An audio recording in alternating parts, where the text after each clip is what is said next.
The Women's Ballon d'Or Awards are going to be presented Monday, September 22nd in Paris, France. It will be the first time, these awards for the women's team have only been happening since 2018. So we get the predictions that we're going to give to you right now because all the names have been dropped. But now we get to see who's actually going to win. This is going to be a fun segment. I wonder how many we're actually going to have the same predictions for all of us. If you're with us live on YouTube, drop your predictions in the chat, who you want to see. Let's start with the big one, Ballon d'Or, Darian. Who is going to take home the coveted trophy? Will it be a 3-time winner? Who is it? I'm going with Mariana Caldente. Jordan, same? Same. Yep. I'm going Mariana. Sorry, guys. My laptop, my little stand keeps like turning my laptop. Is that on the lazy Susan? Yeah, it must be. I don't know what's happening. But I think Mariana Caldente just had such a standout season with Arsenal. I don't think they would be anywhere near the team that they are today without her and the depth that she gave them, the dynamic play on the ball, her defensive presence, how she cleans things up, her ability to just sneak into the attack and score goals, and then going and playing against her old club that brought her so much success. She's won literally everything with most of her national team play for Barcelona. To go and beat them and bring Arsenal a Women's Champions League and be one of the best players at the tournament, to me, she's hands down got this in the bag. I know there's some other players up there with her that are a little flashier than her, but I think if we're really looking at the entire game, her whole season in tournament, out of tournament with her club team, with her national team, this is a player that has consistently kept her level so high, and I think she's got it in the bag. You know what hurts me is the voting for this ended right before Copa America ended. Yep. And like, I want to say Marta so bad. I want to say Marta because you get the double in the US with the championship and with the Shield. She was instrumental. She was playing out of her mind. And then she goes and does what she did in Copa America. Like, if the voting was I think it was like a day after, or it was the day before. It was wild, the timing of this. Like, that is who I really want to pick is Marta, but it's not going to count. Like, all the Copa stuff doesn't count. So I am going Caldente for a lot of the reasons that Darian said. 7 goals in Champions League, 9 goals in the league. She plays such a role where there's freedom to wait. Like, you tune in to watch where she's going to pop up and watch what she can do and how she finds different spaces, gets past defenders, creates for her teammates.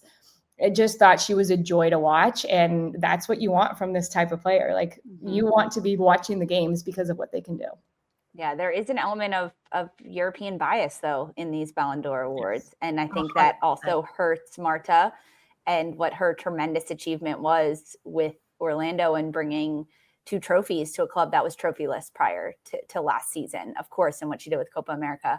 I'm going Alessia Russo, guys. You win the Golden Boot and you take your team back to the Champions League final, and then you win it, and then you go on and win the Euros. Like, to me, this is a player that played so much bigger than herself last year and her club, but it's also an Arsenal player, right, with Caldente. I think it's a good shout. There's a lot of talented players on this list being nominated for the Ballon d'Or, but I'm going to go Alessia Russo because the way that she's been able to continuously rise above and bring what's happening in the world as more of a focus, I mean, to Arsenal to win the Champions League and then with the Euros to win it again, I think that this is a player that is outstanding. Do you guys remember when we started this whole thing and we're sitting on those couches talking about Alessia Russo and how she needed to step up and how we expected so much out of her? This is why, right? Her season this last year, this is why I was very pushing back. No, she needs to be better. She needs to score those goals.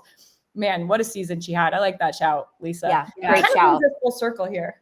A little bit. I like that. It's lovely that we're not on those couches anymore. Praise be. But then we could be together. Yeah, true. We could hold hands. I do wish we were in person. All right, let's do Kopa Trophy, the best young female footballer in the world. It's under the age of 21. Jordan, who's the young guns that you're shouting out? I'm doing Ajimang. I feel like just because she kind of came in and set everybody on notice, right? She gets a goal in her debut for England, named to the Euro squad, 2 equalizers in knockout games where you have to perform and you're put in to score the goals.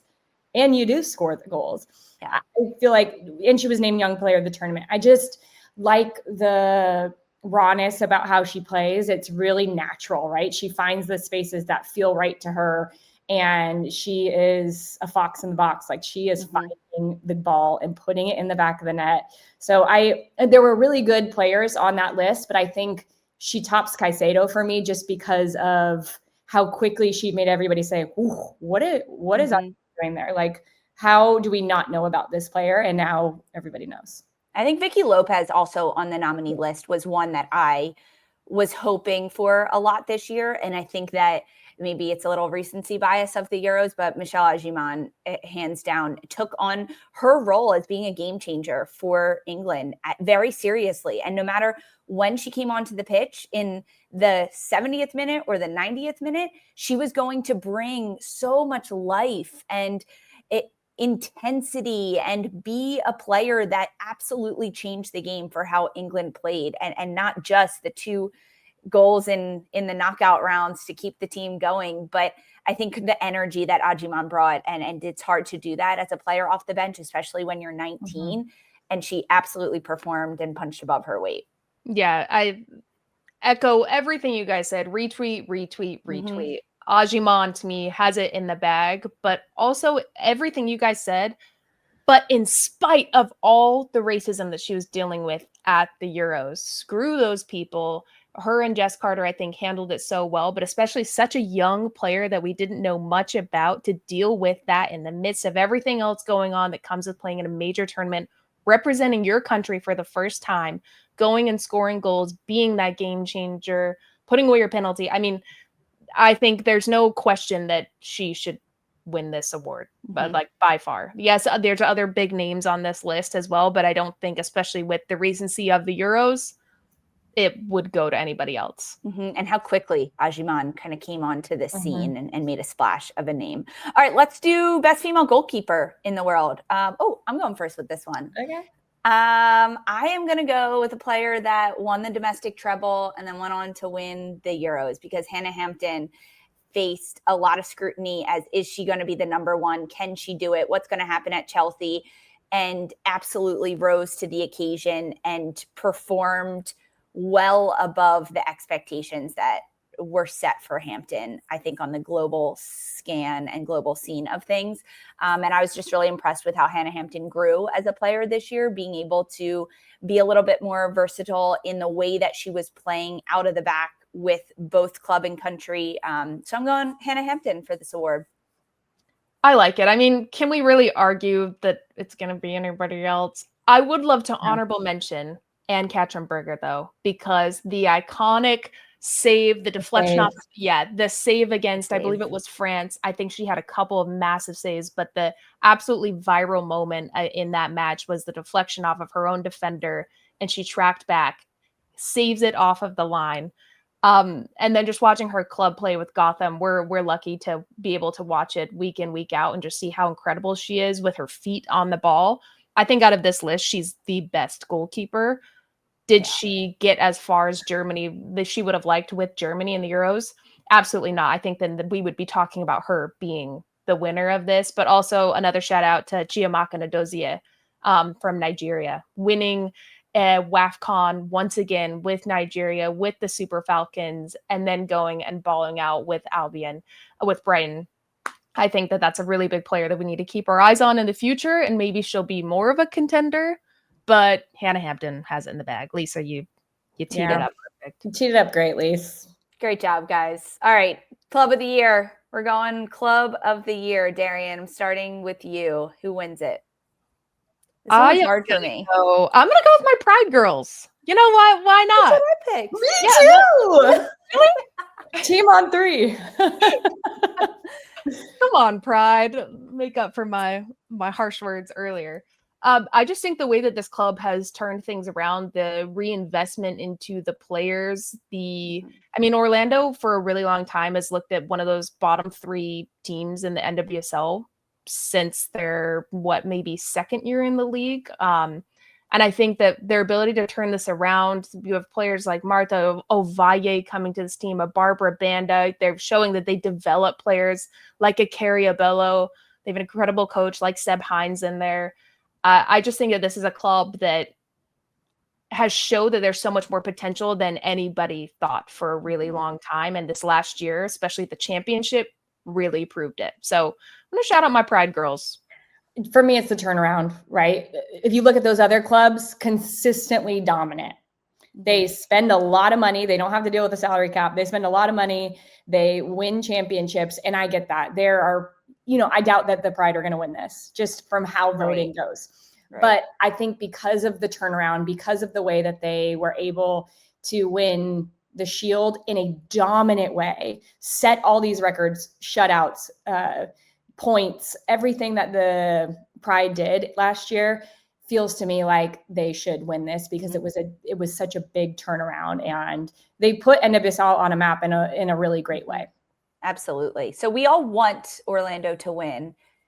I'm not incredibly sure how realistic that is considering how the voting goes. Arsenal, Barcelona, Chelsea, Lyon are the other 4 nominees in this one.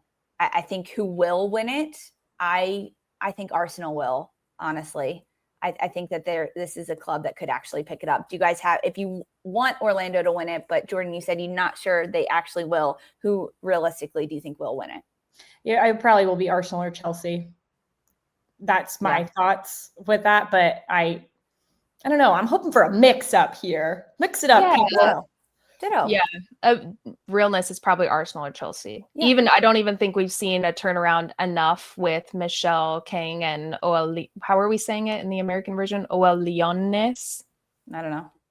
You're a French speaker. You're a French gal. Leon. I don't think we've seen enough of what that's going to mean with her investment and Jonah Heraldez with that team to say they should be club of the year. Maybe this next year, but not now. Yeah. Well, we all want Orlando Pride and all of the records they broke. But what about Johann Cruyff Trophy, the best women's football coach, Jordan? Who is your prediction to win this? I am going with Renee Schlegers. Good one. Because of the turnaround, again, you take a team that their head coach departs in the middle of the season, you figure out a way to get them to win a Champions League. Like, come on. It's pretty cool. That was pretty good. I threw out Sonia Bonpastor. First year with Chelsea, still able to win the domestic treble, keep the team atop of the table. Like, I think that it was a unrealistic but realistic possibility that they wouldn't, just with a change in the coach and the changing of the guard and a lot of injuries to the players. And Bonpastor was able to maintain the pedigree that Chelsea has set as a standard for the club. And she was able to do that in her first year. So I put Bonpastor. Well, I'll dare to be different. I'll go Serena Wegman. I think just what she's done with England, back-to-back Euros. I mean, come on, getting the best out of each player, showing that she's adaptable and bringing in younger players as well to this squad, despite all of her competition that she dealt with and being able to claw back in games. I think that she could actually really win it. But this is probably the most open category, in my opinion.